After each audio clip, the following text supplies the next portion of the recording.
Digital Dissection, a nerd podcast, can at times contain adult language and themes. It is not intended for all audiences. Listener discretion is advised. Welcome to the Digital Dissection podcast, where we take a closer and possibly unnecessary look at our favorite properties, creators, and topics. We are your humble hosts, Joe and Mark, two pop culture nerds dedicated to telling entertainment history before it's forgotten too soon. Join us on Facebook, Twitter, and our blog for more information on the show. We also love to hear from you, so why not write us at digitaldissectionpodcast@gmail.com. And now that we've got that out of the way, let's get to dissecting.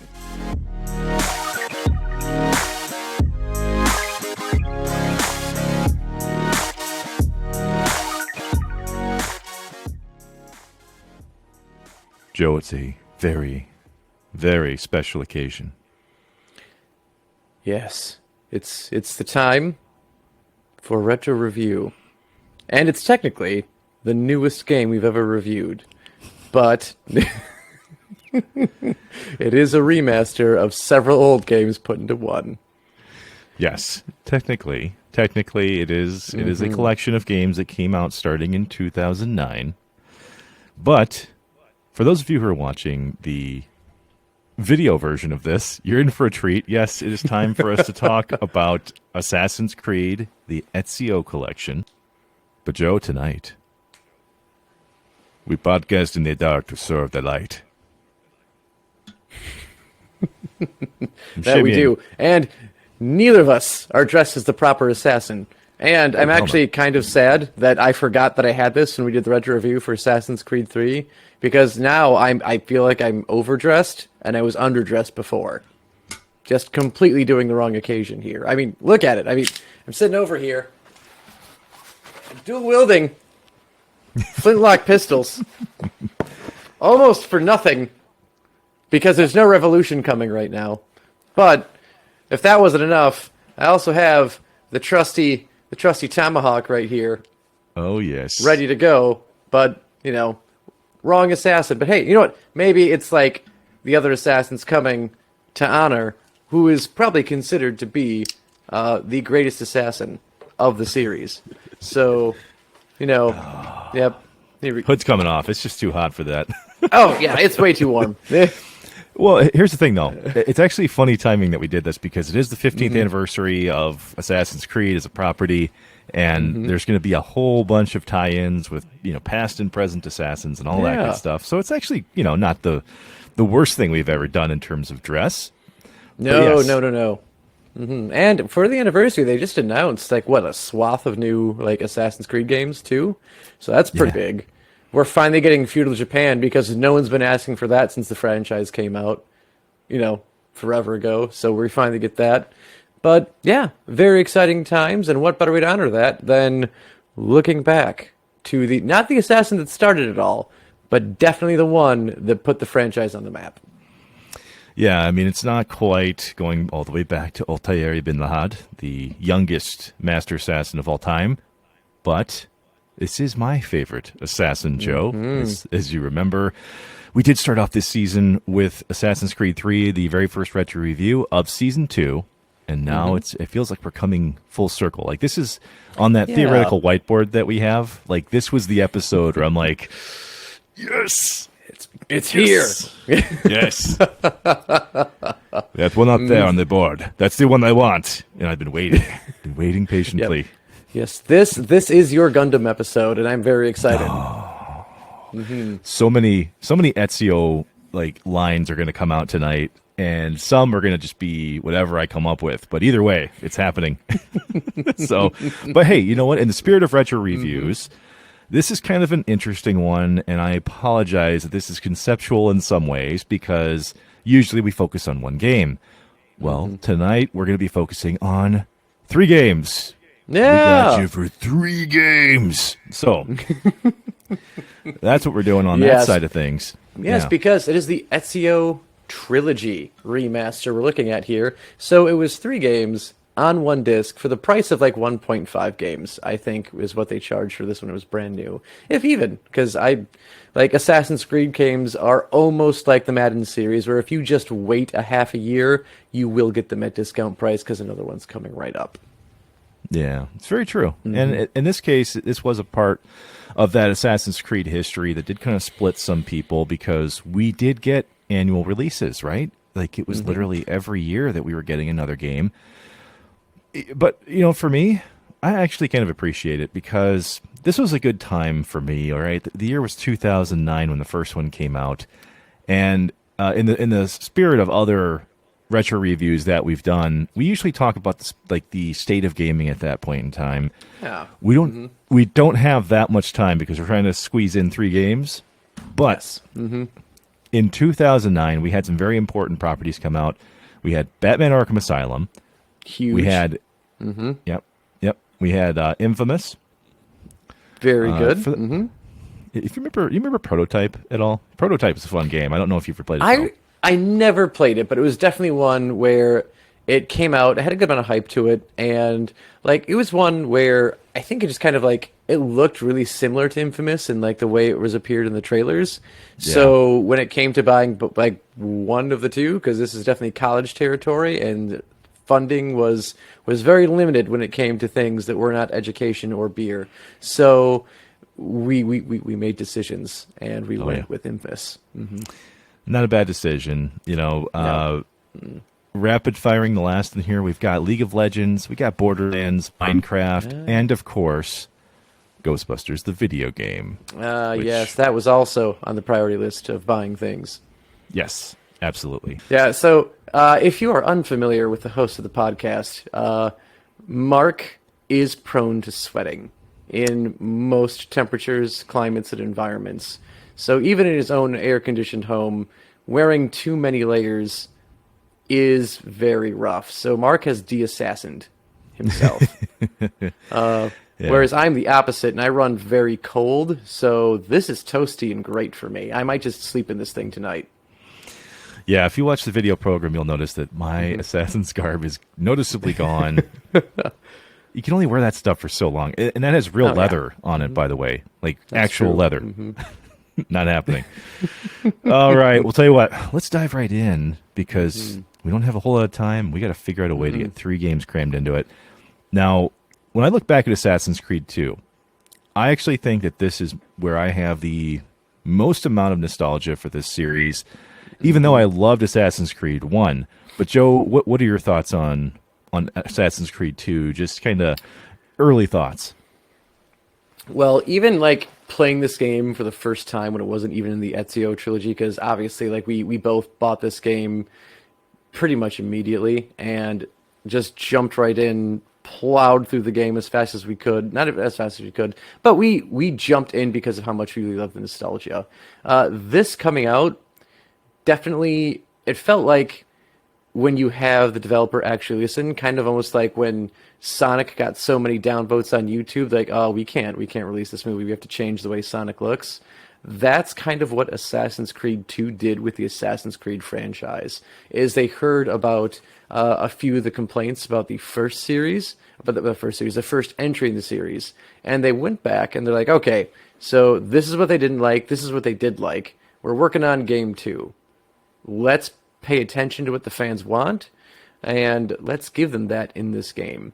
And so we got, I think, a much more coherent story than the first one. It was a lot easier to follow. I felt like there were plenty of time. There's especially one section of the first game where you were kind of given too much freedom to start exploring like memories involving in all cities, and you just kind of got lost in it. And that's something that never really happened in this game.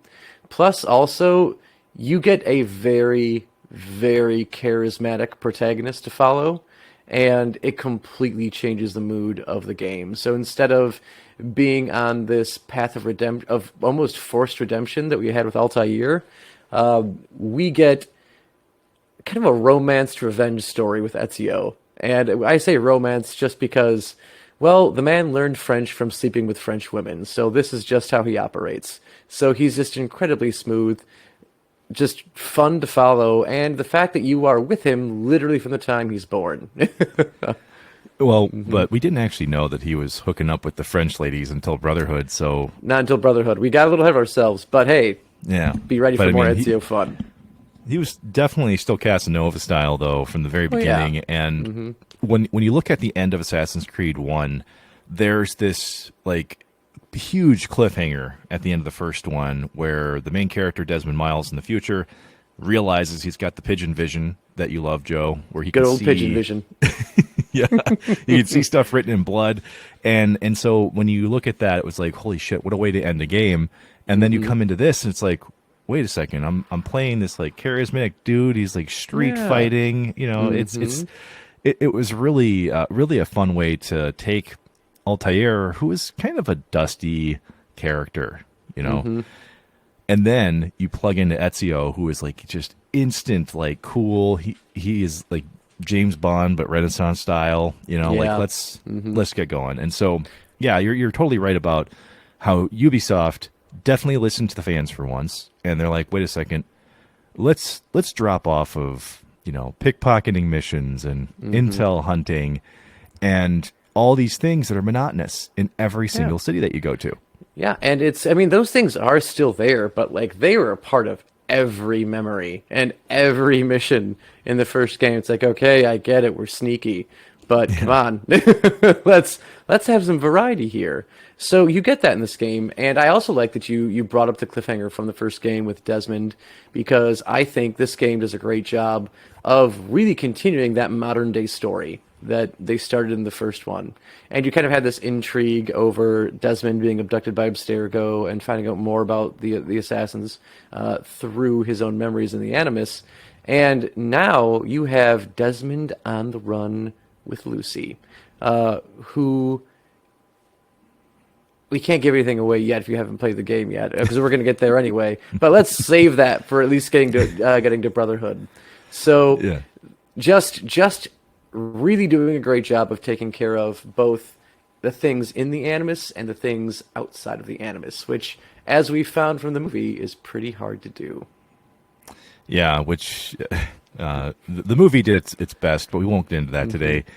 As far as a sequel goes, you know, I played plenty of sequels. Sometimes they don't do anything all that great, and you forget about them.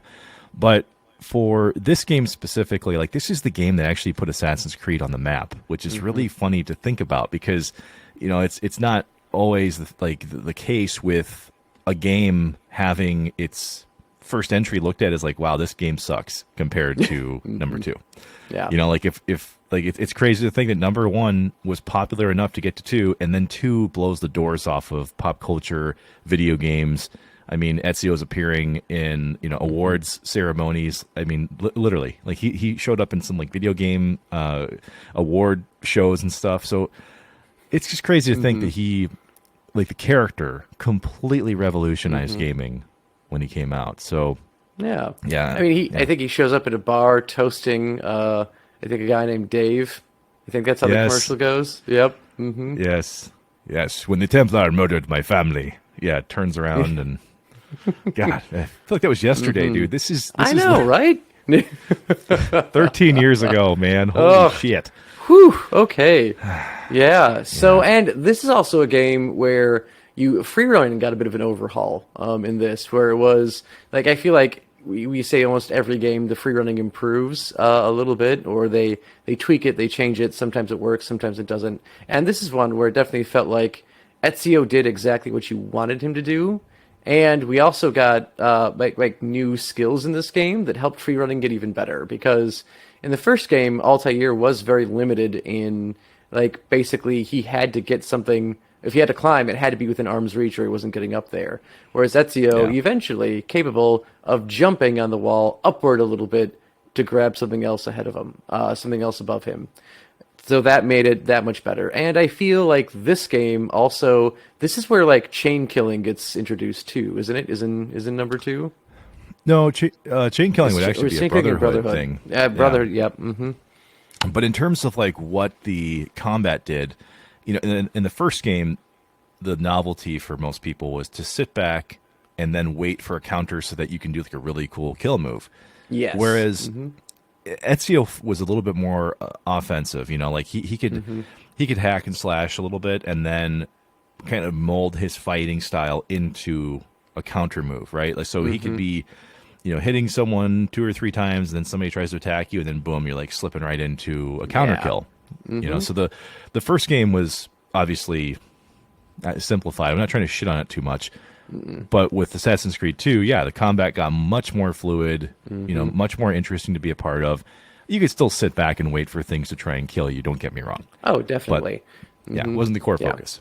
Yeah, no, and then also not to mention that, like, even like the setting of the game, going through the Renaissance era throughout multiple Italian cities, it definitely lifted the kind of the gloom and doom of the Crusades.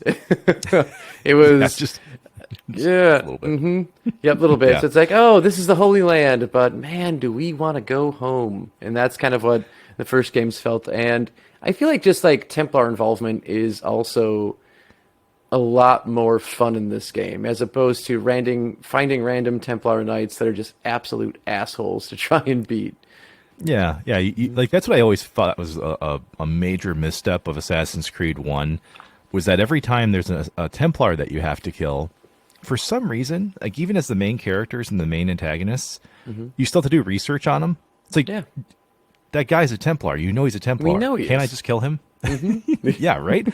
Like, why do I have to research this? But in this one, in Assassin's Creed 2, what I really loved about this was that it took the actual Pazzi conspiracy to try to basically take over Florence during this time period. And the Medicis were the rulers of Florence at this point in time. And so to place Ezio organically, like his family, his father was a banker who worked very closely with the Medicis, you know, based on the history. And so this was really cool. I thought they did an incredibly good job of placing them into this and making it feel like it could have actually been real, as opposed to just linking up when someone died historically and then making sure that your character killed them on that day. Like it's a totally different idea. Yep, it's like you said, that fluid feel to Ezio being a part of the Renaissance, as opposed to him being placed or plopped into a story, and just like, oh, you know that one thing that happened? Turned out it was Ezio. It does not feel like that at any point in time, and I know that is a gripe that comes up with future Assassin's Creed games. With you know, my boy Connor is just at every major revolutionary event. And I think had they spaced the game out into 2 games, it probably would have seemed a little better. But when you had it all kind of squished into one, it was hard to take it all in. And that's something that the Ezio one, I guess, trilogy, because obviously you have major historical events happen among the first 2 games in the Italian cities, because the third, we do leave Italy. Yeah. But great part of this game. And I feel like this game was legitimately fun going after collectibles and additional parts of the game. So I don't even remember if there was really any really great side quests in the first game that weren't just find a random Templar, there's somewhere on the map, go get them. But in this game, when you're able to, one, just restore or fix up parts of all the major cities here, of Florence, Rome, and what's the third? So there's Florence, there's Venice, there's the Tuscan like countryside, and so it is a much more like expansive game than even the first one was, despite being able to go to all these different locations. In this game, I really did feel like the maps were bigger. Obviously, the ability to swim was introduced. Yes, so thankfully we no longer die because we hit the water. Yeah. Physically, you can actually go into the water now, which is great.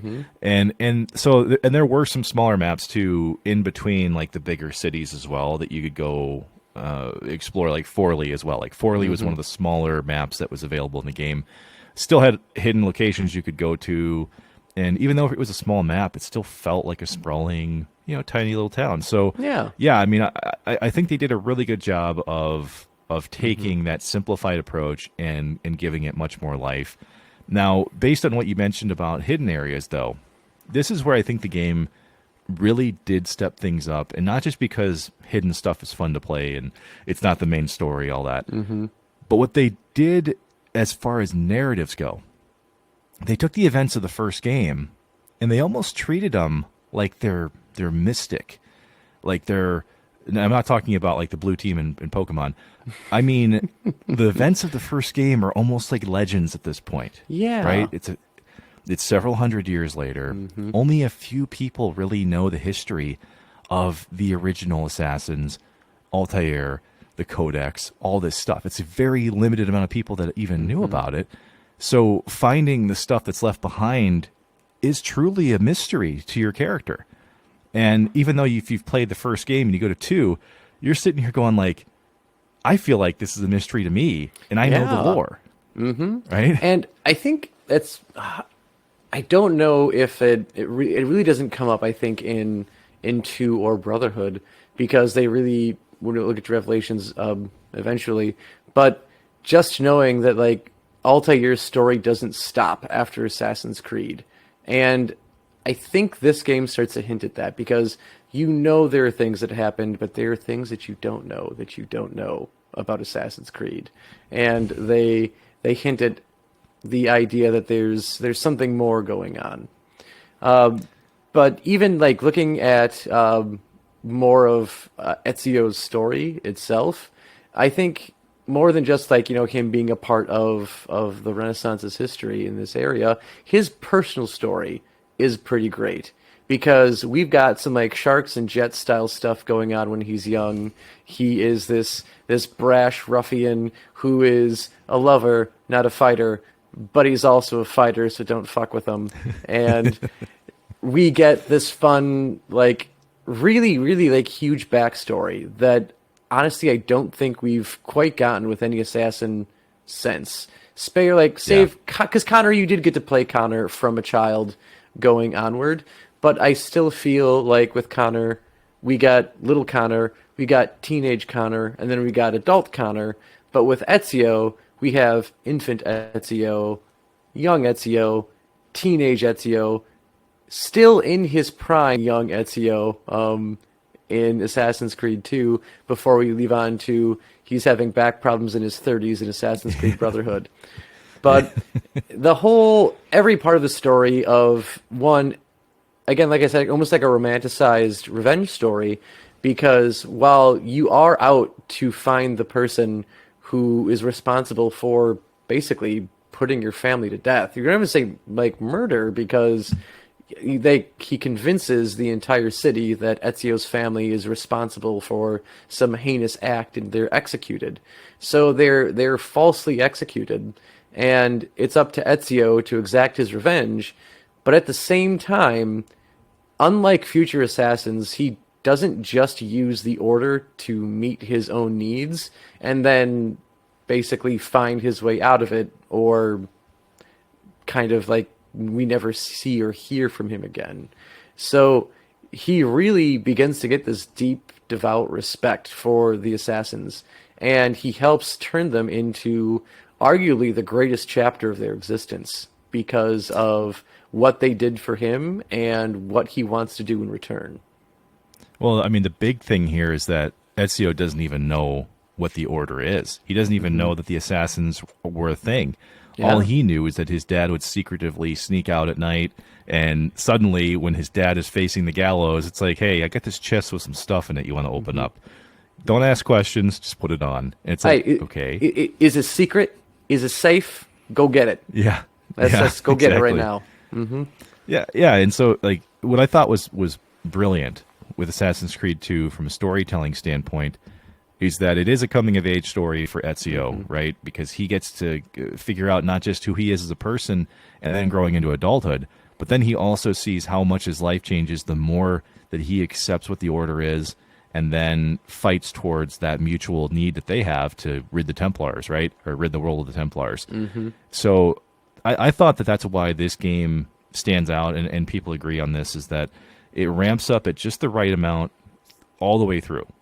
Like it's a perfectly like planned out game, and by the time you get to the end, which is breadcrumbs for what's essentially becoming a massive universe, right? Like Ezio's figuring this out, and so are you. And you're going, what the hell did I just see? Because everything up to that point was like, yeah, this sounds like a standard revenge story. It's molded really well within the Renaissance era.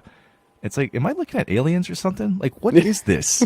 And that's how I felt playing it the first time. I don't know about you.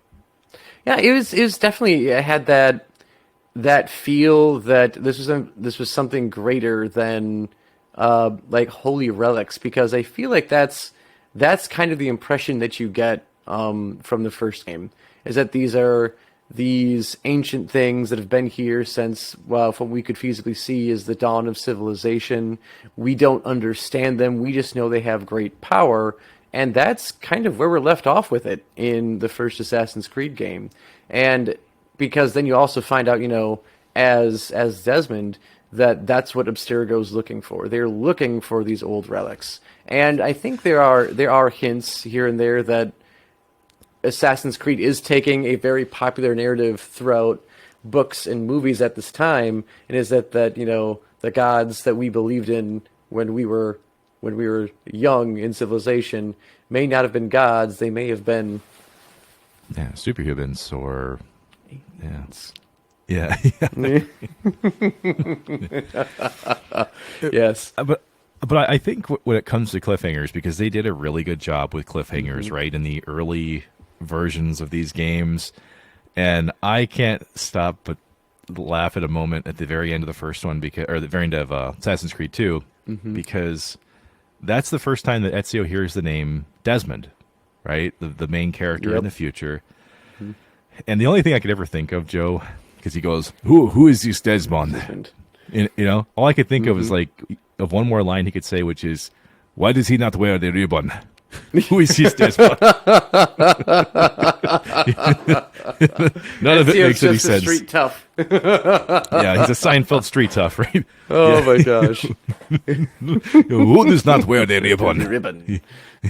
So either way, I think Assassin's Creed 2, in trying to fit this within this 3-game narrative, yes, it blew the doors off of everything that Assassin's Creed 1 tried to be. And that's what I think the lasting legacy of that game is going to inevitably be, even as they keep making more Assassin's Creed games. But as you shift towards Assassin's Creed Brotherhood, Joe, what kind of thoughts did you have going into that game, knowing what you got from 2? Well, one, the bar was set very high, because if we could be generous and call Assassin's Creed 1 A New Hope, then 2 was most definitely the Empire Strikes Back of this franchise. It is, I don't want to say it's where it peaks, but it is definitely probably the strongest entry in the series. And it's not to say that nothing comes close to it, because honestly, I have a favorite. So yeah, we enter Brotherhood coming off of riding a pretty big high off of Assassin's Creed 2. You've got the assassins victorious in ye old Rome. I think Ezio literally, I think Brotherhood starts with a party in honor of Ezio and what he did to take down the Borgias, or not take the Borgias down, but severely put a damper on their plans. And meanwhile, in the real world, the modern day world, we have found where the Apple of Eden has been hiding all these times. So we are in hot pursuit with Desmond and Lucy looking for the apple. Yeah, now, if you're not familiar with Assassin's Creed, if you're not intimate with it, the Apple of Eden is essentially an artifact of this First Peoples that we've been talking about that's revealed at the end of the Assassin's Creed 2. And this kind of lays the groundwork for this continuing struggle between free will and basically forcing people to obey what you tell them, And so it was really interesting to me that the First People's artifacts and this Apple of Eden, right, the supposed apple, I thought that was really cool that they kind of kept that the focus of the Ezio timeline, right? Because the Apple of Eden appears in the first game and everything, but it's much more tangible in this one, right? Like you're actually getting your hands on it. You can actually see what it does, as you hold it. And so Yeah. it was, it was really cool to actually see this mythical thing they bring up, and now you're actually holding it and using it. So I thought that was a cool way to start, for sure. Yeah, I think so too, because especially the way 2 ends with the final battle is you definitely, because you get an apple at the end of 2, and you more or less just get to like press square and walk on out of a place filled with soldiers that there's no way you were going to escape without the apple. And so it's kind of like this, this badass moment, and it's followed up immediately with the apple in Brotherhood. Yeah, because that's essentially how Brotherhood starts, is actually right where 2 ends. Like you've got Ezio standing triumphant with a ton of questions, and then you're put right back into it. And so once again, this is a pacing thing. Like I thought the pacing was brilliant across this trilogy, of this series. And as you come into 2, and you're still coming off of this high of like, yes, we won, but I don't know exactly what to celebrate yet. Yeah. Because Ezio, he stands there triumphant at the end of the day, but now we've got so much more crap we got to figure out. And because the Patsy conspiracy, you've pretty much completely dismantled everyone responsible for harming your family. Like every single person is marked off of that board, except for one guy who is now the Pope.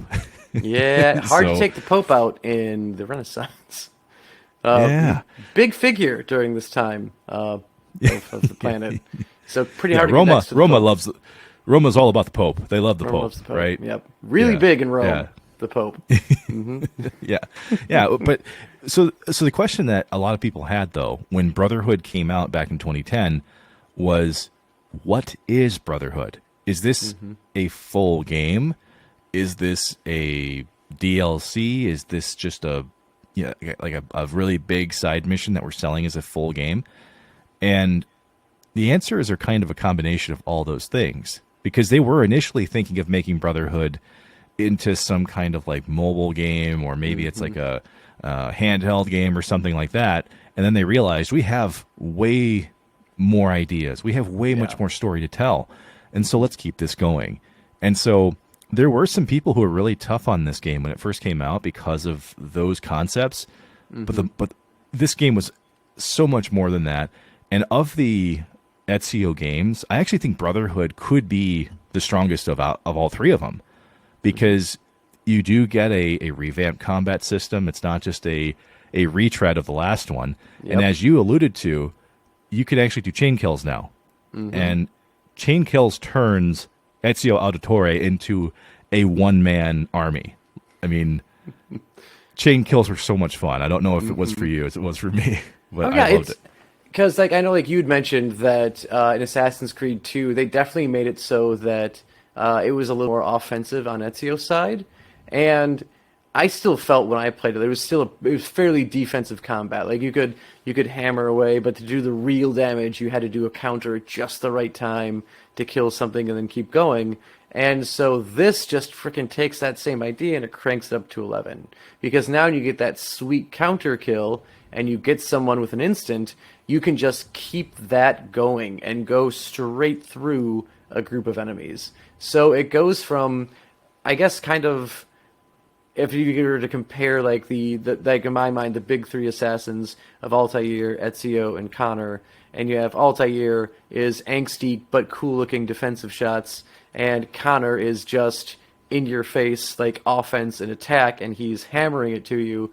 Ezio refines himself over the among the 3 games, and in 2 you get this perfect like fluid mix of effortless defense into quick aggressive offense, and that was definitely a welcomed part of the franchise at this time.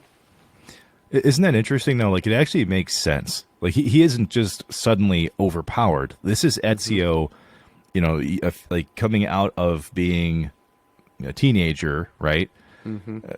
Working his way into being a master assassin. So it would make sense that he knows how to do different things now. It would make sense that he's actually read the codex from Altair that he left behind and implemented some of those things into how he fights, because that's how he learns a lot of these things, right? Yeah. So it wasn't just overpowering somebody, even though, once again, he seriously is a Terminator wearing assassin's garbs. Okay, he is. He's just I loved fighting with him in Brotherhood. But getting ramped up over here. Whew, awakened something to me, Ezio. Yeah. Yes, although I mean the game is guilty of some like typical sequel stuff. Like going from like Altair to Ezio the first time, it makes sense that this is a young assassin, he doesn't know things. So when they give you tutorials of how to play the game, because I mean obviously the game has to make it user friendly, so in case you didn't play the first Assassin's Creed game, you can learn how to play by doing basic tutorial and skills things in the second game. So they have to do that again. They have to assume that the player may not have played 2, and they're jumping on the Assassin's Creed wagon now. So you have Ezio in the game early on basically lose all of his armor, which makes him apparently lose a lot of his fighting skill at the same time. I'll agree with you somewhat on that front, because what Joe's referring to, if you've never played Assassin's Creed, is that Altair, the main character in the first game, leaves behind this like set of like indestructible armor that he figured out how to make, because guess what? That little apple of Eden tells you how to make really cool shit. And so he takes it and figures out, okay, here's how I can build this stuff. And yeah, it is one of the stranger choices that they decide to make, other than the fact that, yes, in sequels, typically your main characters are going to be worse off than they were in the first one, right? Yeah. So, yeah, this game does kind of take that standard trope, and they take an indestructible set of armor and suddenly make it destructible. But yep, it's got to go down. But that doesn't mean that you're an infant in assassin's clothing anymore. No. I mean, Not quite. You get the most iconic set of assassin's robes that they would end up using for almost every major marketing campaign. Yep. And what was nice about this game is that, yes, you can purchase different armor sets and everything, but there's never a point in this game where the armor sets that are available to you feel weak. No. I mean, you can still make up for any gap you might have, because you have to buy every single piece, right? I never felt like I was at a disadvantage in this game, despite losing that stuff. So, and Joe, just like in Pokemon, if you don't know how to play this game, you just need more training, and they actually have in-animus training for you to fight and to do combat. So I don't give people excuses on this one. I'm going to be honest with you. There's plenty of things you can do to make sure you know how to play as Ezio with some of these tweaks, right? Oh, yeah. But no, I guess the way I was counting more towards like Ezio seemingly himself can't do things that he used to do at the end of 2. You got to earn those skills back through whether it's like unlocking, like obviously, like apparently for Ezio to jump from one part of a building up to another requires a special glove. I don't get it. It's what he needed. It's what he preferred. And you can't jump right away. You've got to unlock the special glove. Unlike in the next game entry, you can just jump right away like, nah, fuck it, he doesn't need a glove. He's old. He knows what he's doing. But looking back at other game features or mechanics or even story in this, one thing that I really liked that this game did was it really leaned into the Ezio Da Vinci like relationship, because even though like Da Vinci eventually disappears towards the end of this game, this whole idea that he's being put to work by the Borgias to take his great ideas and turn them into weapons is a fun thing, because then Ezio gets to go find them ahead of time, destroy their blueprints or their initial like drafts, and then actually take these things that we've seen as pictures and paintings and ideas of Da Vinci in actual real life, and suddenly he's flying on them, or he's in like the pedal tank with cannons all around it. And it was just a very, very fun nod to actual history that came in this game, which, I mean, these games are filled with that, but this just in particular being able to really use these Da Vinci things that you always wonder looking at growing up, like, could these have actually worked? Probably not, but it is fun to see them working, and you get to actually go out and use them. And they basically turned Da Vinci into like Q from James Bond, Yeah. right? Like I said that deliberately when I said that Ezio is like James Bond because that's what that dynamic is like, and so I just want to give props to Carlos Ferro who voiced Leonardo da Vinci, who was on this program earlier this season. There's this playfulness between Da Vinci and Ezio that kind of exists. Now, some of that might be because, well, people theorized and others have stated this bluntly that Da Vinci wants to jump Ezio's bones, okay? Now, I'm going to say this, all right? Guys want to be like Ezio. Women want to be with Ezio. Men want to be with Ezio. There's no shock to me there. So, Nope. not that there's anything wrong with no that either. surprise here. No, nothing wrong with that at all. And Yeah. I would have said that, like, he's Ezio Auditore. Women want him, and men want to be him, and in some cases, men also want him. That's just who he is. There's just no way to end it with just men want him. It's like, no, men and women want Ezio. Okay? They do.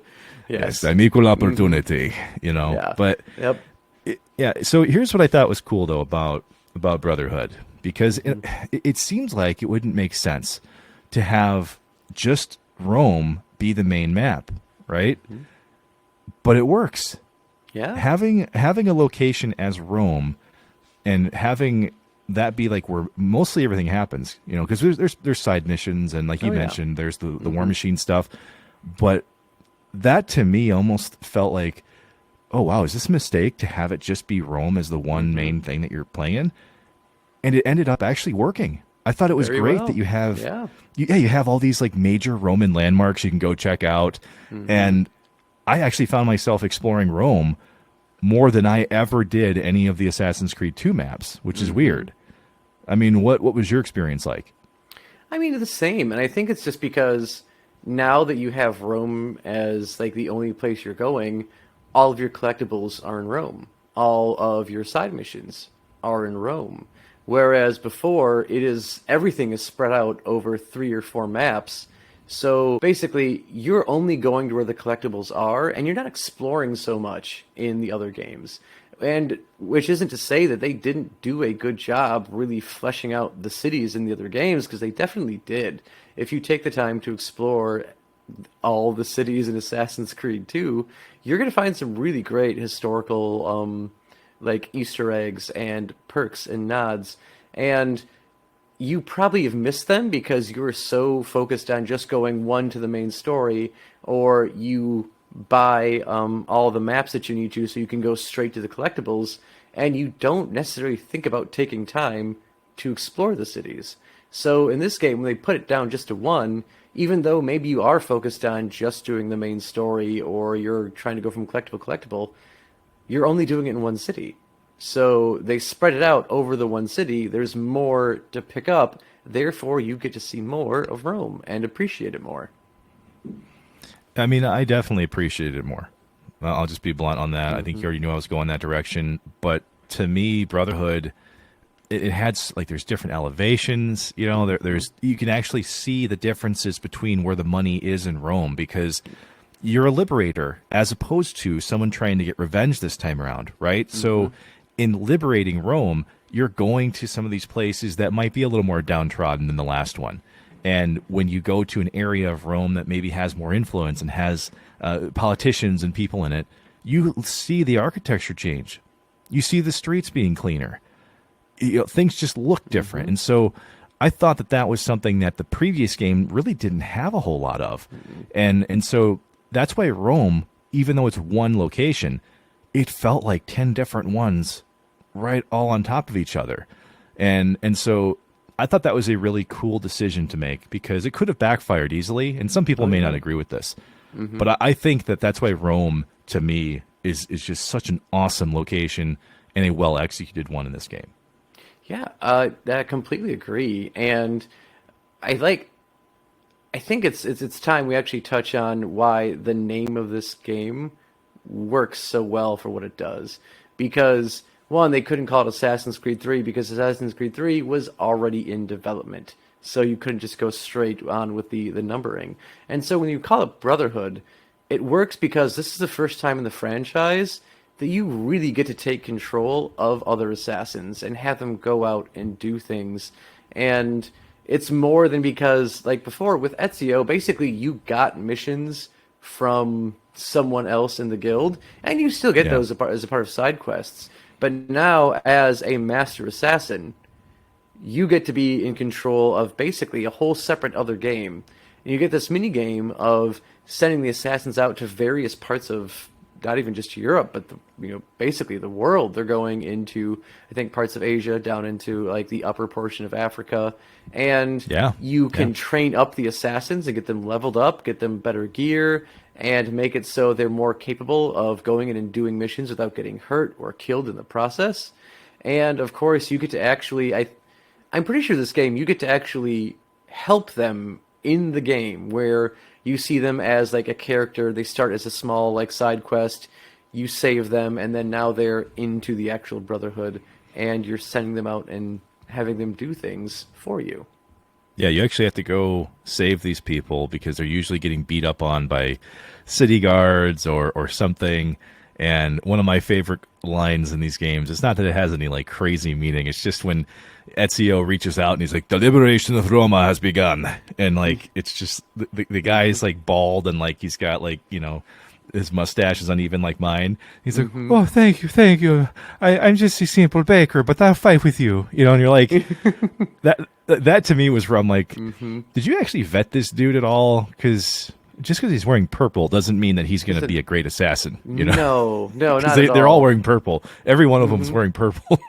Yep. And all this guy has is bread too, so he probably wasn't the best person to bring into this whole thing. But yeah. If you're stealing bread, like, go for the guy that was stealing, like a pork loin or something. Make sure that the assassin's got some protein on those bones, all right? You don't just want to go for the guy eating carbs all day. No. Yeah. And when you're going for favorite lines, I thought you were going to go straight to, "Did you look behind the table?" Oh, yes.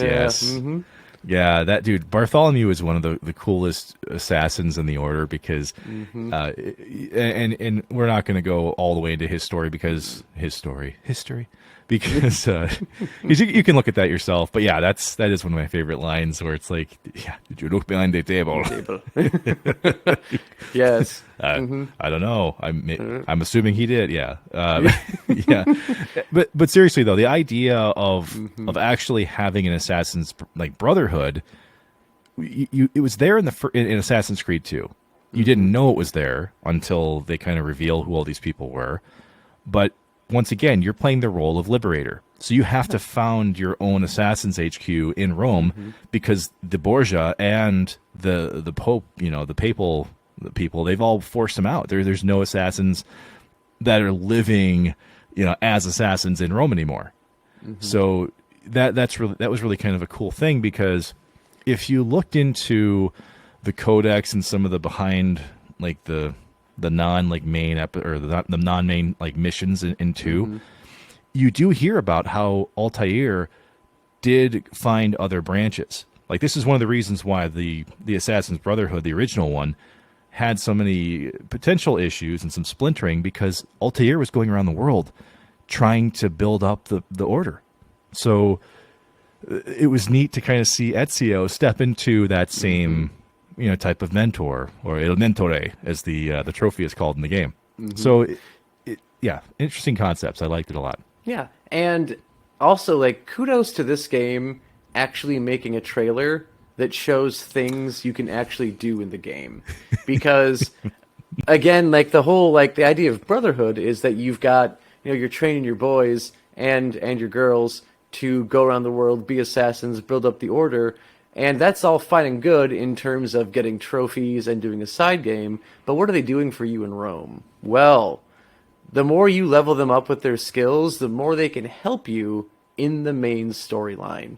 So they go from being able to like do simple things like they just will pop out of like a haystack, go and just kill someone and keep on running as a simple thing, to joining you in fights, to eventually you get the Arrow Storm. Which is just a thing of beauty. When you're walking into an area, and just like in the trailer, when Ezio is just walking in to, I think, the Vatican Square, and there's just guard upon guard, and like one by one quick little command, other assassins are popping out, taking guards out until Ezio is exactly where he wants to be. And that's something you can do in this game, because you'll have Yes. them whistle, they'll come from a rooftop, grab someone, and then there's a lot of people, and you just hold up the arm, call for the Aerostorm, and it just flies down. Wrath and fury upon everyone. Yes, yes, and I think what Joe is trying to do here is make a call out to the very first trailer for Assassin's Creed, where Altair takes a crossbow and shoots a Templar with it, and then you never see the crossbow until this game. Mm-hmm. Not one, not until this game. You can buy it. You can actually buy it pretty early on if you pickpocket enough people. It's but true. yeah, you couldn't get that in any other game. And I'm like, were we really that far ahead or that far behind? I don't really know, but yeah. So that's what I did really like about Brotherhood was the fact that yes, you do start off with one arm tied behind your back, right? But over the length of the game, I felt like in any Assassin's Creed game that I had achieved the most I was going to achieve. You know, it was just a good feeling. Like the Brotherhood stood back up. And the whole time, Ezio stays true to himself as well as a character. Yes. You know, there's never any kind of weird changes or strange things that he kind of goes through here, and so that's why I think it was just as good of a game as 2. I thought the story that carries through here was just as strong as 2 was, even though it wasn't that revenge angle. I still think it was really good, and so I think that's why I spent the most time with it out of the 3. I spent the most time with Brotherhood. And still, favorite platinum trophy is Brotherhood, even though not the Ezio collection specifically, of them all hanging out on one disc. But yeah, our quest to platinum the original Brotherhood after the fact, right before the servers were about to be closed down. Whew, great time in our gaming journey. Oh yes. But speaking of journeys, Joe, that's what brings us to Assassin's Creed Revelations, which is officially the beginning of the old man Ezio journey. And I've got to say, on the topic of trailers, we talked about, obviously, AC1, 2, and Brotherhood. Revelations is easily one of my favorite trailers from this entire series. Doesn't matter which game. This trailer, it was beautiful. It had Woodkid's Iron as the theme song for it. And it was crazy how well that theme, or the song, the lyrics of the song, match up with what Ezio is doing at this point in his life. Because it just kind of sum it up quickly, Ezio's gotten revenge for his family. Ezio has brought justice to the city of Rome, right? Pretty much bringing down the Borgias and taking care of business right there. Now his journey shifts into meaning. Trying to understand, okay, I'm an assassin who's seen quite a few moons. What am I doing here? You know, like what? Even in the trailer, you know, he sounds almost like, I wouldn't say downtrodden is the right word, but it almost seems like he's accepted that he might die without really knowing what his point was in life. I mean, is that what you kind of got going into this one? Yeah, definitely. So one, even the title Revelations of Ezio finding out the greater purpose of what's going on here, I think is a great direction to take the game in, because, like you said, Ezio, I think at some point in time between Brotherhood and now, he's just kind of losing the plot. Like, yeah, I get it. We're trying to beat the Templars to like these artifacts to keep them from misusing them. But other than that, like, why are we doing this? There's got to be something more than that. There's got to be greater purpose. And he gets, of course, glimpses of this when he interacts with the Forerunner race, and he needs to know more over not just, again, his purpose, but the purpose of the assassins in the first place. And what we also get through the trailer in this one is you kind of see this after shadow, or this ghost of Altair when Ezio is fighting. So you get this great way of not even just wrapping up or coming close to wrapping up Ezio's story, is we finally get to circle back to Altair and what he did after the first game was done. Because when you leave leave him in Masaif, it's almost like, okay, so I guess he beat his former teacher and leader. What does he do after that? We don't really get to know his life. Does he just die right after that? We don't know.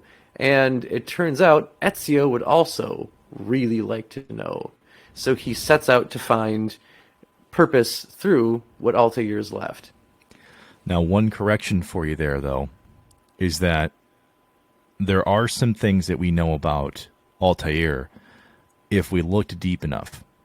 And there are some things that Ezio knew about Altair, but not fully, right? Like he knew that Altair actually married a Templar, Maria, I believe, and they have children together. So he knew about that stuff.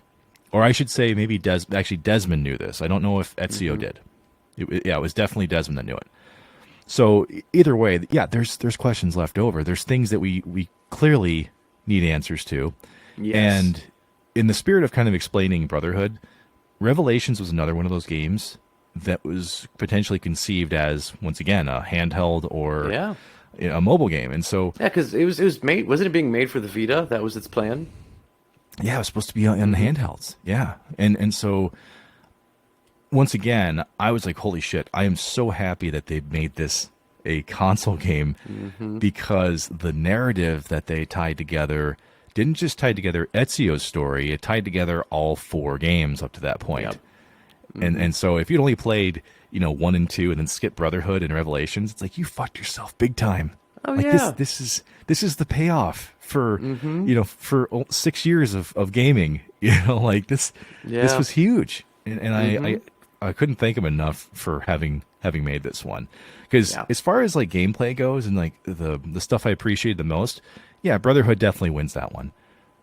But as far as like the story, as you mentioned, seeing the silhouette of like Altair and Ezio trying to make sense of the past, that stuff grips you right away in this game. Yeah, and I mean, this also is hands down my favorite look for Ezio in any of the games. You do ditch the traditional assassin's white garbs, which I still argue doesn't make the most sense. And I get it's not from the way you would think, because you would think, oh, they're assassins, shouldn't they be sneaky? Well, actually, the group they're based off of in real life was actually pretty prideful and well known for carrying their stuff out openly in public and not giving a fuck about it. So it's not that they're fine with being seen. It's just that how are you getting blood out of this?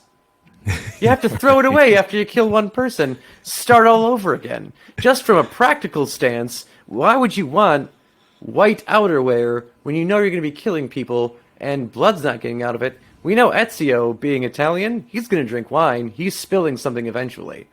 Oh, yeah. Ruins everything. Absolutely. Yeah. So we ditched the traditional white garb, and we've got this again, like it feels like his new suit is as old as he is. It is black. It is gray. It has furs on it to try and keep him warm as he's moving through different areas, and it just looks like it's experienced and it's seen things and been to places. Yeah, it definitely looks like Ezio got rid of the sports car in lieu of something that still can go fast, but is meant to get you A to B. And for him, it looks less flashy, right? And what I think was good about this was that Ezio is still a very capable assassin despite his age, because at the beginning of Brotherhood, you just made the joke, it's like he's 35 years old and suddenly he can't lift with his legs anymore. This is Ezio as an older man. He's in his 50s, and so he seems just as functional. And instead of replacing that with like a Dark Knight Rises thing where he needs a knee brace that suddenly fixes his cartilage issues, it's like no. Ezio is just an older man.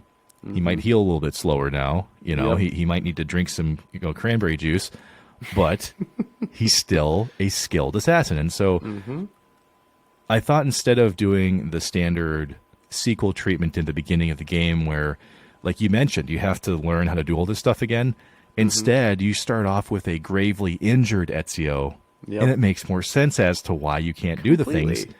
that he used to do. Yeah. And also, what adds to that even more, or makes actually, in my mind, makes it more excusable in Revelations, is because yes, he's gravely injured.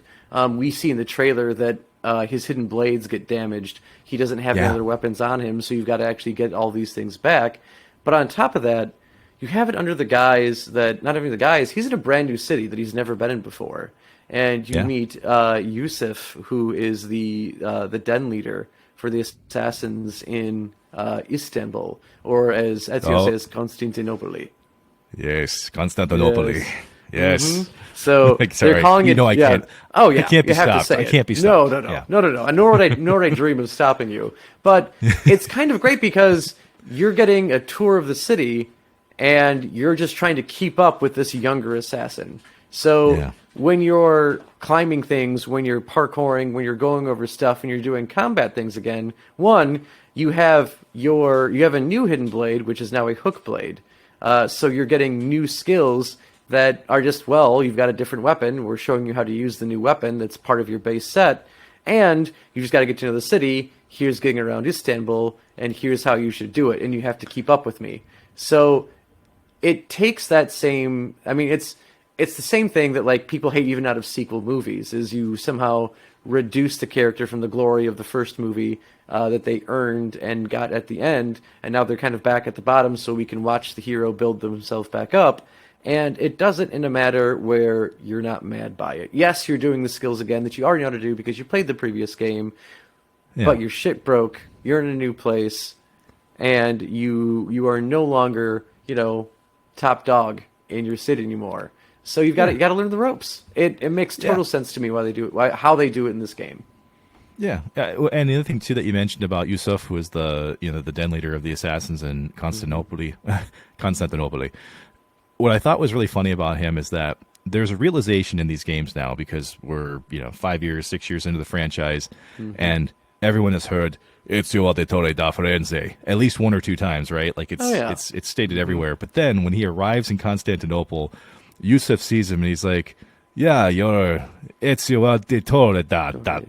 And I was like, "This is great." Like they're making fun. They're making fun of the fact that like this dude is like world known by everybody, and then he shows up in this like corner of the world, and he finally has to realize, oh yeah, not everybody knows you now, and so it's not just a reset in abilities and some of the weapons and things that he's using. It's also that social awareness, and so I thought that was a fun way to start it for sure. Absolutely, and then of course we get new game mechanics and new game modes. So I don't think you're sending assassins around the globe anymore. I think that mechanic didn't make it to this game. It's a combination of things. Okay, so it is there. Yeah, but then you also get tower defense. Yeah, I was gonna say this is the gripe that like everybody has with Assassin's Creed Revelations. It's the tower defense game, which at that point in time, it's like tower defense was everything, right? Yeah. Like there was tower defense mobile apps, there was free games online. If it was a political campaign, you could see that politician in the tower defense style game. I mean, it was ridiculous. It was everywhere. I mean, it was like the way Battle Royale is now. That's what tower defense was when this game came out. Yeah. Which here's what I'll say about that: the tower defense game in Assassin's Creed Revelations, it's not one that I sought out. Like you have to play it at least once, right? Yep. And so you have to play it once so that they can explain to you what the den defense game looks like. Okay, not a big deal. If you're a trophy hunter, you may have to play it more than once, which you and I both are. You did. but it's not like it distracted from the story of the game. Yes, it was different. Did it work? I don't think so. Yeah, it wasn't. But it was something. Yeah, it wasn't something all that different. Yeah. It's just a standard tower defense game with an Assassin's Creed branding slapped on it. That's all. Yep. And if you didn't like it, you could legitimately avoid it. If you prevented Den from falling, you never have to do it again. So exactly. there is that to it. So if you don't like it, you do it the one time or a couple times to get your trophy, and you're done with it. And then you can move on to the things that are a lot more enjoyable in this game, and that's crafting. Because I know. Yeah, crafting wasn't present before, and you get this idea of, so welcome to Istanbul. We love making bombs here. So you get to make because before in Assassin's Creed you're basically limited to just smoke bombs, and in this one it's like Yep. no. Like smoke bombs are great and all, guy, but like, have you heard of caltraps? Have Oh you god, thought the of ever shrapnel putting bomb. blood inside of things? Have you thought of putting shrapnel inside of things? Let me tell you, the things you can put in a bomb to fuck with people, you have no idea. Yeah, oh god, yeah, and that was what was really fun about it. I mean, in the other games, I guess I'll put it this way: they made so many features to do the things that the bombs could do in this game, right? Like if you wanted to distract people, yeah, you could do that in the other games. If you wanted to make a sound like a certain distance away, whatever, all that kind of stuff Yeah. was possible in some mechanic or another. But bombs were really at the forefront, and you could make the standard, bombs that you could use, like you mentioned. But then there's also special bombs that you could make that do really cool shit too. Yeah. And so when I remember this too from the initial reviews and some of the things that people were saying, they actually almost everybody universally hated the tower defense, which is fine. Yeah. Understandable. Bombs, yeah, bombs. The bomb mechanics, I think that actually pulled a few more people in Oh, yeah. because, yeah, up to that point, because you wouldn't get any other complex crafting until 3 and 4. So here it was like, yeah, this was actually something to kind of look forward to, it for me at least. And you can find different items along the way, and there's rarity to them. So yeah, I thought that was a really fun mechanic.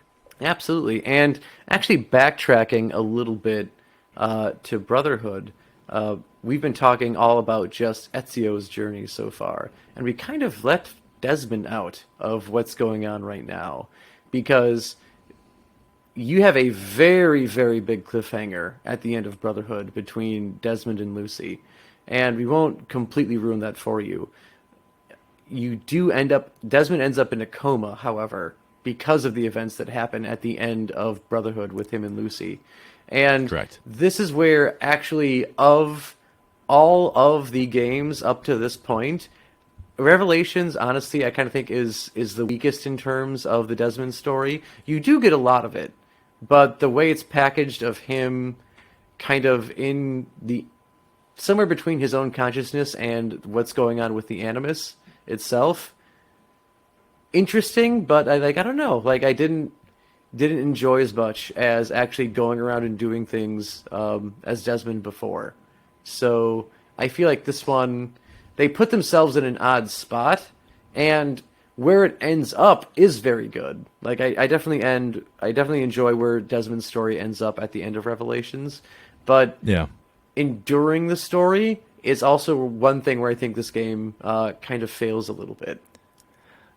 I think there's a reason for that, and it's because Desmond at this point in the series, he kind of feels like a clip show from a '90s sitcom, right? Like if you've played all these games up to this point, yeah, of course you know what's going on with him, and frankly, everything that Ezio is doing trumps anything you care about with Desmond, right? He's just so cool of a character. Who gives a fuck what this failed bartender's doing? But when it comes to this game, they put this like little mini game that's a first person perspective, and you can kind of relive Desmond's memories through the Animus, through like these fragmented pieces, right? And so you get to understand a little bit more about him.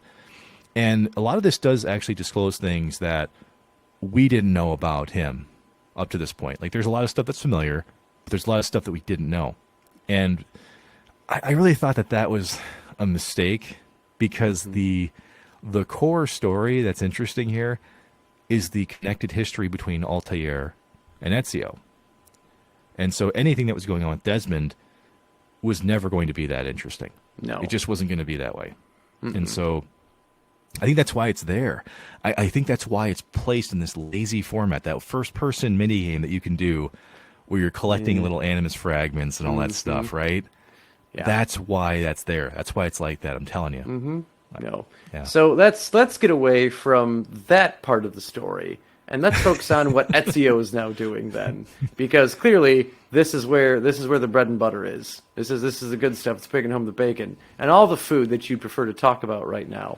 What do you think of the story? Do we think, because we're now in the Ottoman Empire fighting with the Byzantines, and Ezio gets stuck right in the middle of it, and this is the first time, I think, in the Assassin's Creed franchise where when you go to different parts of the city, different factions have different control of it. And they may be okay with you, or they may very much hate you. So what do you think about the story and revelations for Ezio? So first off, I'll say this. I think less people are familiar with the Ottoman Empire, the Byzantines, the Turks, and like the Eastern European struggles that have happened historically with Constantinople, Asia, and Europe kind of having that bridge, right? I think that less people know what actually happened during this time period. And hey, whatever. I don't know how you spent your history courses. I know how I spent mine. So what I thought was a big misstep here was the fact that they chose a side in the Ottoman and Byzantine conflicts. Yeah. Right? And of course Ezio is placed right in the middle of them as every assassin is, right? That is one thing I will say kind of gets I would say there's some points taken off there. And it's not because of the fact that Ezio wasn't doing what Ezio does. He's always wrapped up in political intrigue and, serving out whatever means he has at that point in time. But for them to pick a bad side in that conflict, I thought that was a mistake on the part of Ubisoft. Because there's so many different ways that you can look at this actual conflict when it came to the Ottomans taking over areas of the world at that point in time, the fight over the throne, all that kind of stuff. So in less words, yes, they skinned their knees on this game from that narrative. And instead of taking something that I think they truly understood, they instead needed a backdrop for presenting Ezio uncovering the past. Because Altair did come to Constantinople to try to do what Ezio is. That's why Ezio's there. It's the fact that Altair built this library in Masyaf and he left the keys in Constantinople. So, there you have it. I mean, I will freely admit that I do not know much about that part of the world's history during this time. And I think it's because I was always getting so caught up over the name change, over going from Constantinople to Istanbul. And eventually someone just said, that's no one's business but the Turks. So I just backed out of it at that point. Yeah, I knew that was coming. How could it not? It's the truth, though. I mean, think about it this way, all right? A lot of people know about the Borgias in Rome, right? There's TV shows made about it. There's fiction made about it. People typically have taken Western Civ or something and they got there. Same thing goes with, I would say, a similar amount of familiarity with the Pazzi conspiracy. And because the Renaissance is obviously romantic, people love that part of Italy. It's less that you have to get caught up on.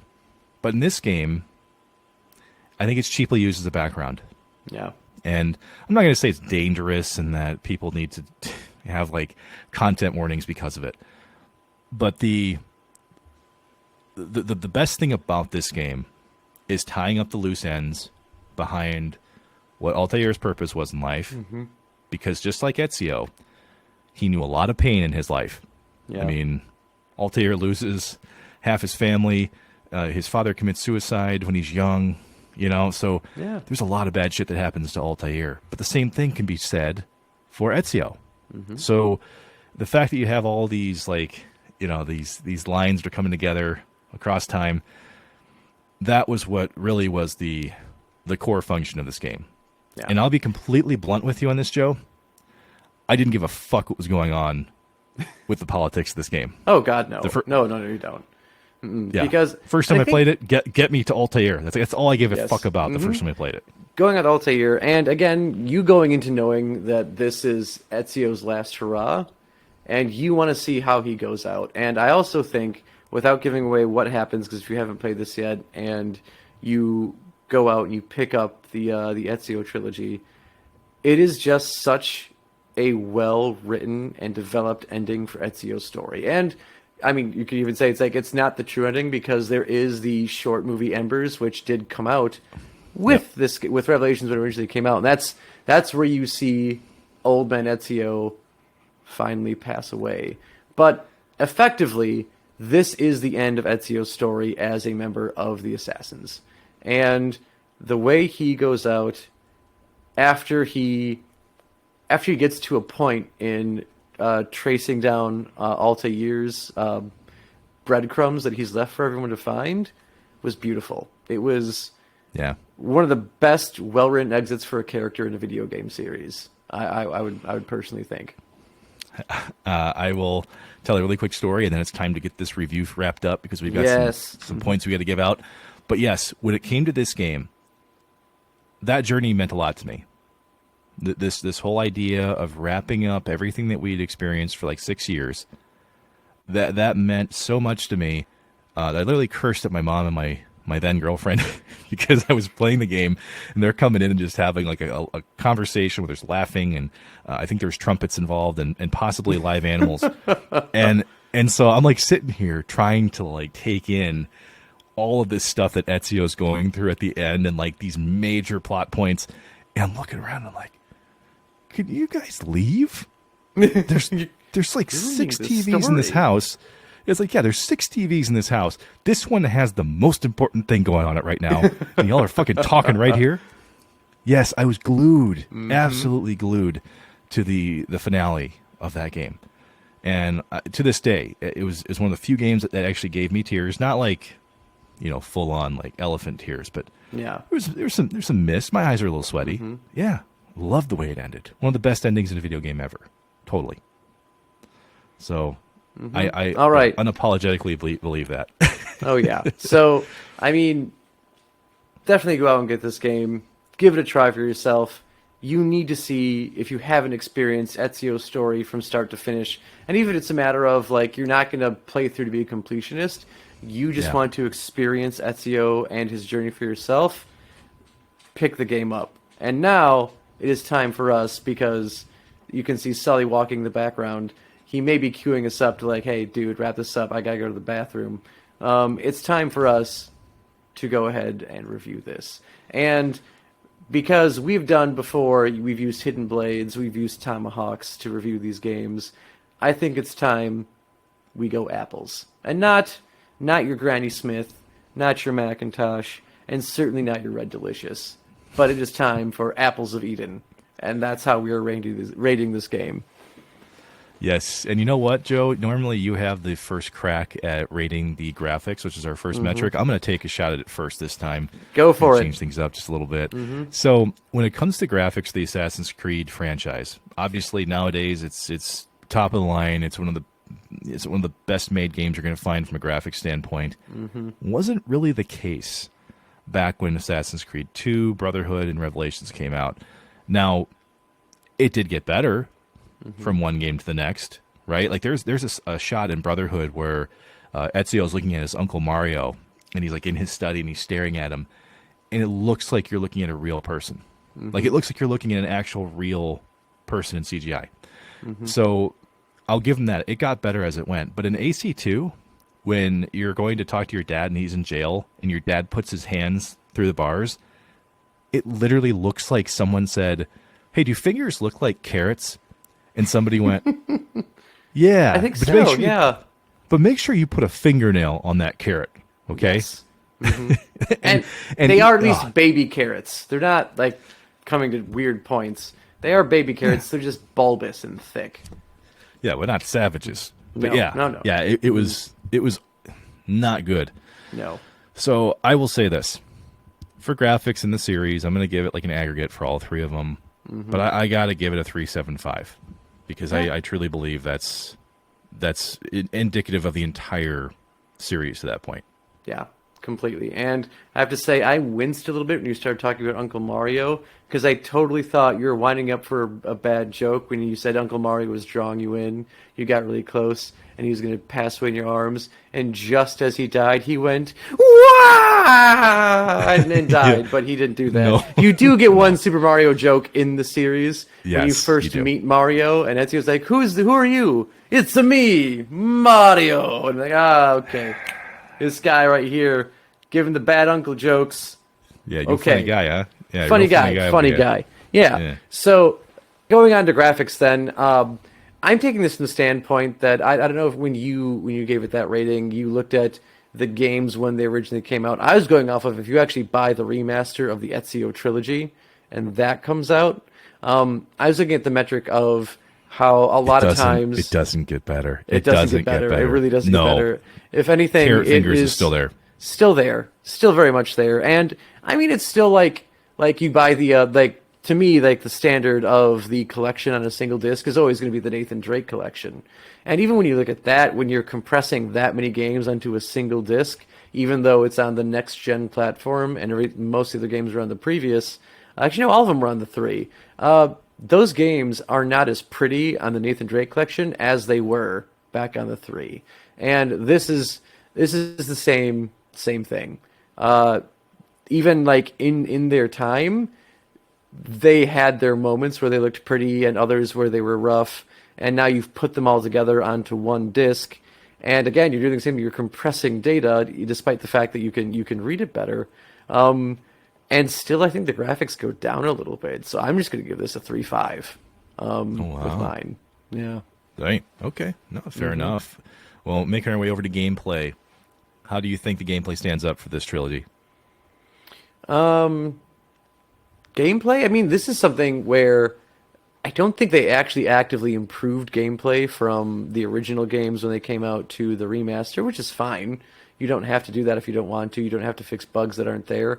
And hopefully you don't get any new bugs show up that weren't there in the first set of games. Sorry, Connor. It happened, and I'm still sour about it. But as far as gameplays goes, I am still going to say that 3 is the gold standard for gameplay, and that the way, especially like with combat, like Connor's combat system in my mind is the creme de la creme of the Assassin's Creed franchise. And when you get Ezio from being a step above where Altair was, to then a step above to where Ezio was before, to then kind of being a lateral motion in the third game, because I don't think combat gets any better, and it also doesn't really get any worse when you go from Brotherhood to Revelations. The chain kills are still there, the hook blade mechanic is pretty fun, and it changes up combat a little bit, but by and large, still pretty much there. I don't hate it. I also don't love it as much as I do with Connor. So here I'm going to go, like, out of 5, I get 3.75 for... and I take that back. I'm going to take it back a little bit, and here's why. Because me doing it just off of combat isn't fair. Because the games like handling, like parkour and free running, they say it gets better every game, and I think it ebbs and flows between games in the series. By and large, I think it does pretty well in 2, does all right in Revelations, and does really well. Does all right in Brotherhood, does really well in Revelations, and I think that steps it up. There's plenty to do in these games as far as content goes, so I will go with a solid 4.25. I don't think we've ever given a 0.25 before, but it's going to be the first. Ezio did it. The first 0.25 in a game. In a game review. So here's the thing. If you've never played this game before, if you've never played this trilogy before, that the escalating series of things that they learn from, they don't perfect anything necessarily, but they definitely try new things, and they improved upon the initial model that they had in 1, right? Now, as it's remastered, they didn't add anything new, right? They, like you mentioned, it's not like they were fixing a whole lot of things. They pretty much just updated it for looking a little bit more sleek. So for me, the core gameplay, still very fun, and I don't think you can really add the story to the gameplay, right? If we're talking story, you and I are giving that 5s no matter what, I'm guessing. At least a 4.75. But for gameplay, I think I'm kind of in the same place that you are. I was going to give it a 4.0 out of 5 Apples of Eden. Because, I mean, it's a good core amount of gameplay, and it's still just as good as it was when it first came out, 13 years ago. But when it comes to replay value, now, I'm not going to rate this as high as I normally would, because I know that not everybody plays a game the same way that I do. Now, I know you're probably laughing a little bit because, you play it for the trophies and then you hit it and quit it. But the Assassin's Creed series is, and especially these 3, this is one of those few games where, like, I've gone back for seconds, I've gone back for thirds. I went back for that 4th where you're like, oh man, I I don't know how this is going to digest. So I have played these games multiple times over. Sometimes I would find things that I didn't even do, like in Assassin's Creed 2 and Brotherhood. There's extra things that you can tack on, like DLC and free DLC. I never even played. Yeah. I didn't even know it was there. So I think that the replay value is pretty good, even if you've played it before and didn't know about that. So I'm going to give this another 4.0 out of a possible 5. Nice. Looking at it from, again, the trilogy standpoint, I think replay is hard to do when you're looking at like collection games like this, because one, like, are you going to sit down and replay all 3 games each time you do it? Are you going to have your Uncharted summer like this idiot and just want to do it all the time? I don't think everyone is in it quite like that. However, what you can do is, now that all 3 of them are in the same convenient location, is if you just wanted to play one again or play a couple of them again, it is nice that they're both there. And I think Revelations being a shorter game, not like, it's not, again, like using Uncharted as the metric again, it's not like Lost Legacy short. It is longer than that. It was long enough you could justify paying a full price for Revelations when it came out, as opposed to a discounted one. But I do feel like the story is shorter. Collectibles, there's still a lot, but I don't feel like I was ever overwhelmed by them in this game. The feathers are gone. You get fractals instead, and that's there. So in the event that like you do need that Ezio fix, you want to get a part of his story again, it is nice that you could pop in one disc and pick from any part of his story that you want to. For that reason, as opposed, and again, Assassin's Creed games are long. Even if you just play them for the main story, that's quite a commitment getting through the whole thing. So because of the length of an individual game, but still being able to actually pick up the story from anywhere you want to, I'm going to go with a 3.75 on this. Because I do think that I went lower when I did, like, my favorite game, Assassin's Creed 3. That's because, again, like, it's just a really, really long game. And I don't have quite as much fun as being, like, is going Nathan Drake and going through things in the Assassin's Creed franchise, even though I do really, really do love it. And granted, again, I also own 3 on every platform, not every platform, at least every generation that it's come out. And I've played it in all generations, and I really do enjoy it. So, just not the same though. Like, I play it once and I'm done, or I finish up your trophies and then I'm done. So this game, kind of in that same realm, except it's tripled. But at the same time, if you really do love Ezio, it's just fun to be able to pick up a story anywhere you want to. Well, how about picking up the music, Joe? The final metric, which is sometimes decided whether or not something is truly the top game in our retro reviews. And here is where I feel like it will be the opposite of Tomb Raider. So whereas we may have gone lower in some areas, my God, the music in this I don't know how you don't give it a freaking perfect score for the Revelations theme song all by itself. Oh my God. Like that song I will put on during my preps at work when I just need to be alone and I don't want anyone disturbing me, and I need to collect myself and think and get ready for my day or plan for the next day. That's the song that comes on. It calms you and at the same time pumps you up. And I mean, when you listen to it, you get it, but it shouldn't work, and yet it does. So just Revelation alone, the music is perfect. And when you go and look at Brotherhood and looking at 2, the music's not forgettable. Like, it is so much fun trying to, like, even like chasing someone down, and suddenly the music ramps up and gets you that much more excited to play the game. And while there's a lot of like, it's an open, like, they're open world games. So, like, when you're just kind of, spelunking around, there isn't much for music going on, except unless there's, like, someone playing